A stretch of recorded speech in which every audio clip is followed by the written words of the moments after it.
After speaking to and working with hundreds of couples, I've come to realize that the happiest of couples do this one thing.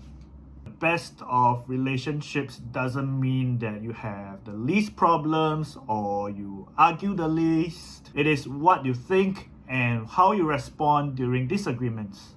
Because many couples don't argue because of what happened, they argue because of what they think happened. So the number one thing I recommend to all couples that I work with is always assume good intent. Happy couples give each other the benefit of the doubt. Think about it. If your partner doesn't reply you for half a day, some of you might be thinking he doesn't care or she's doing something without me. But it can also be a case of your partner being too busy or simply just forgot to reply.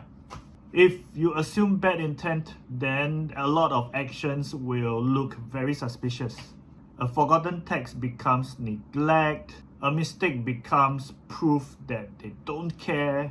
So I always tell couples to assume good intent. It's always the two of you versus the problem, not you versus him, not you versus her. And this mindset changes everything. The strongest couples I meet aren't the ones who make the least mistakes.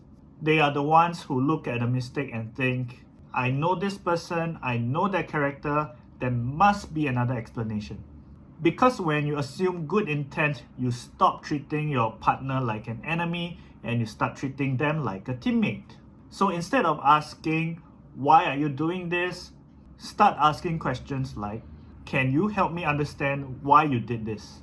Now, of course, assuming good intent doesn't mean that you ignore red flags or you tolerate bad behavior.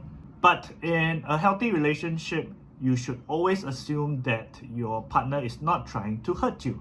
And when that happens, a lot of small misunderstandings stay small, and your tone when you argue will become a lot more gentle and warm. And that, I feel, is one of the most key ingredients in conflict management.